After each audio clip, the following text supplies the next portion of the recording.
News18 के social media platform पर आपका स्वागत है। मैं आपके साथ साइमा परवीन। ईरान और इजराइल जंग के बीच भारत सरकार ने बड़ा ऑपरेशन अंजाम दिया है। भारत सरकार के ऑपरेशन सिंधु के तहत ईरान में फंसे 110 भारतीय छात्रों को सुरक्षित भारत वापस लाया गया है। ईरान से वापस आए छात्रों में कुल 94 छात्र कश्मीर से हैं। ऑपरेशन सिंधु के तहत छात्रों को पहले आर्मेनिया पहुंचाया गया और फिर दिल्ली लाया गया। ज्यादा जानकारी के लिए ये रिपोर्ट देखिए।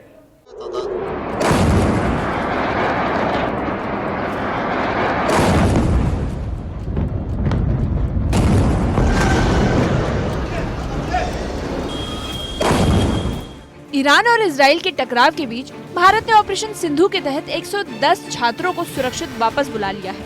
ये सभी छात्र ईरान के उर्मिया मेडिकल यूनिवर्सिटी में मेडिकल की पढ़ाई कर रहे थे। ऑपरेशन सिंधु के तहत भारत ने 17 जून को छात्रों को आर्मेनिया पहुंचाया, फिर कतर के रास्ते 18 और 19 जून की रात को दिल्ली लाया गया। कहाँ के रहने वाले हैं? सर महाराष्ट्र नागपुर। महाराष्ट्र तो नागपुर सर मैं उनके साथ हूँ, महाराष्ट्र गवर्नमेंट के साथ। अच्छा, ऑफिशियल से सर। वहाँ पर माहौल था, कुछ बताएंगे? सर वॉर का माहौल कैसा रहेगा सर? बिल्कुल वॉर जैसा माहौल था। बस वॉर का ये पूरा प्रोसेस रहा वहाँ से। हमारी एम्बेसी ने बहुत काम किया है, बहुत जबरदस्त एम्बेसी है। अच्छा, awesome. We are very glad to be here and thanks to government of India and officials who took care of us in Armenia and हमें घर पे वापस लाया। बहुत अच्छा लग रहा है, बहुत अच्छा सच में। जब भी अटैक हुआ उसके बाद फिर इंडियन गवर्नमेंट ने हमें वहाँ से रेस्क्यू किया। इससे पहले कि वहाँ पे और ज़्यादा सिचुएशन वर्स्ट हो जाए, उससे पहले उन्होंने हमें यहाँ से रेस्क्यू किया। तो हम बहुत थैंकफुल हैं उनके लिए। उन्होंने बहुत जल्दी जो भी स्टेप लेना था उन्होंने सब। हालात थे अभी हमें उतना नहीं पता था, क्योंकि जो भी था वो मेन तेहरान में हो रहा था, हम वहाँ से थोड़ी दूर पे थे। ऑपरेशन सिंधु के तहत सुरक्षित लौटे 110 छात्रों में से 90 छात्र जम्मू कश्मीर के हैं, जो मेडिकल की पढ़ाई के लिए ईरान गए थे।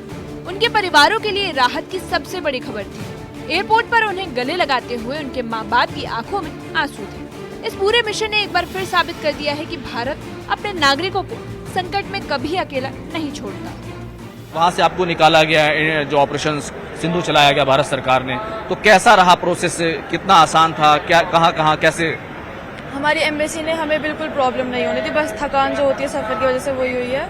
और सब कुछ बहुत स्मूथ था, सब कुछ ऑलरेडी उन्होंने तैयार कर रखा था। हमें गवर्नमेंट ऑफ इंडिया ने वहाँ से इवैक्यूएट किया है, हम बहुत खुश हैं, हमारे परिवार भी खुश है। तो सफ़र चैलेंजिंग रहा, लेकिन करना था, क्योंकि वापस आना था अपना वतन, क्योंकि ईरान में आपको पता ही है हालात ख़राब है।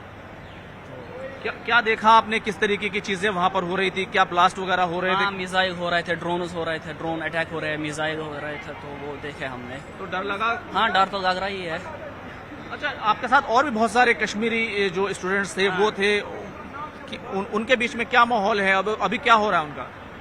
वहाँ जो हमारी यूनिवर्सिटी के हैं, हम सब आए, हम 110 इंडियन स्टूडेंट्स थे, हमें सबको इवैक्यूएट किया। अब बाकी यूनिवर्सिटी का उनकी प्रोसेस है, इंशाल्लाह वो भी 1-2 दिन में आएंगे। दिल्ली एयरपोर्ट पहुंचकर जब छात्रों ने राहत की सांस ली, तब उन्होंने ईरान में बिताए अपने डरावने दिनों की दास्तां साझा की। छात्रों ने बताया कि हॉस्टलों के ऊपर मिसाइलें गुजर रही थी, रात में धमाके की गूंज सुनाई देती थी और हॉस्टल की खिड़कियां तक हिल जाया करती थी। छात्रों ने बताया कि उन्हें लगा था कि वे कभी भी वापस नहीं लौट पाएंगे। डर और तनाव ने छात्रों की पढ़ाई, जीवन और मानसिक स्थिति को बुरी तरह प्रभावित किया, लेकिन सरकार की वक्त पर कार्रवाई ने उन्हें नई उम्मीद दी, साथ ही एक नई जिंदगी भी दी। मेरे साथ एक छात्र मौजूद हैं जो उर्मिया से दिल्ली पहुंचे हैं और जिस तरीके से पहली फ्लाइट आई है। भाई ये बताइए कैसा रहा, और आपको वहाँ सबसे ज्यादा चिंता जो है किस बात की हुई? जब ये इस तरह की खबर आई तो आपने क्या देखा? चिंता मुझे इस बात की हुई कि शायद हम अपने घर वालों को दोबारा ना देख पाएँ, क्योंकि बहुत वर्स्ट सिचुएशन है। अभी भी आप देख सकते हैं मीडिया के थ्रू, और जो है बच्चे वहाँ पे अभी भी फंसे हुए हैं। कुछ हैं जो इंडियन गवर्नमेंट अभी निकाल लेगी, we are sure about that. And जो है बच्चे ने खुद ने सामने किसी को इंजर्ड होते हुए देखा ड्रोन से, इजरायली ड्रोन था। आपने खुद देखा? हाँ, मैं वहीं था, वहाँ पुलिस जमा थी, लोग भी थे, हम वहाँ से निकले और इंडियन गवर्नमेंट ने हमें बहुत हेल्प की वहाँ से निकलने में, और हम ऐसा मंजर कभी नहीं भूलेंगे। जब आपने वो मंजर देखा कितना मुश्किल था, और आपके साथ जो दूसरे लोग थे वो लोग क्या सोच रहे थे उस वक्त? बस सोच रहे थे कैसे निकले यहाँ से, कौन आएगा बचाने। नेटवर्क भी इतने नहीं थे और कांटेक्ट नहीं हो पा रहा था। तो सडनली इंडियन एम्बेसी ने हमें कांटेक्ट किया, बसेज अरेंज की टू आर्मेनिया। बस हम आर्मेनिया से फिर बॉर्डर से होके हम कैपिटल गए, कैपिटल से हमने फ्लाइट की, फिर फ्लाइट से हम दोहा से होते अब यहाँ आ गए। जब छात्र दिल्ली पहुंचे तो एयरपोर्ट के बाहर इंतजार करते परिवारों की आंखों में सुकून था। 3 दिन से फोन कॉल्स और दुआओं में बीते वक्त का अंत हो गया। कई परिवारों ने पीएम मोदी और विदेश मंत्री एस जयशंकर का धन्यवाद किया। छात्रों के परिवार वालों ने कहा कि भारत सरकार ने मुश्किल वक्त में बच्चों की चिंता की। हालांकि कुछ परिवार अब भी चिंतित हैं, क्योंकि कुछ छात्र अभी तेहरान में फंसे हुए हैं। सरकार से मांग की गई है कि बाकी छात्रों को भी जल्द से जल्द सुरक्षित लाया जाए, ताकि हर परिवार की राहत पूरी हो सके। बेटे का इंतजार मुश्किल हो रहा है। बहुत। कब बात हुई थी उनसे? अभी बात हुई उसके पापा के अंदर से। अच्छा, क्या बताया? बस वहाँ पे पहुँच गया, मैं आने वाला हूँ बाहर। कितनी खुशी मिली जब वो यहाँ पर फ्लाइट लैंड हुई? खुशी तो होनी है, जाहिर बात है, वो तो खुशी तो होगी ही। बच्चा आ गया हमारा सेफली। कितनी चिंता थी, कितनी फिक्र थी? चिंता बहुत ज्यादा थी, इसका कोई अंदाजा भी नहीं लगा सकता कि एक माँ कितना चिंता कर सकती है बच्चे की अपने।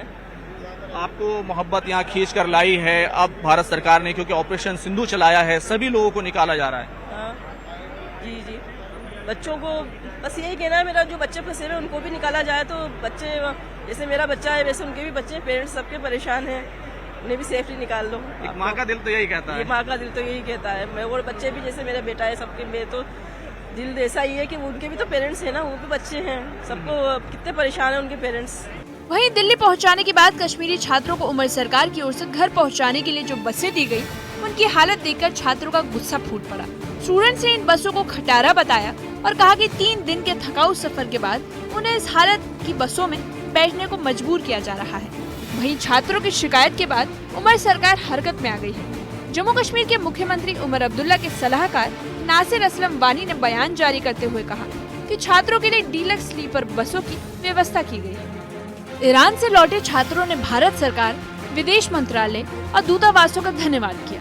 छात्रों ने बताया कि दूतावास ने समय पर सारी तैयारी कर रखी थी, इसलिए निकासी आसान रही। हालांकि उन्होंने माना कि 3 दिनों की थकान काफी भारी थी। कई छात्रों ने ये भी कहा कि वे अपने सपनों को पीछे नहीं छोड़ना चाहते।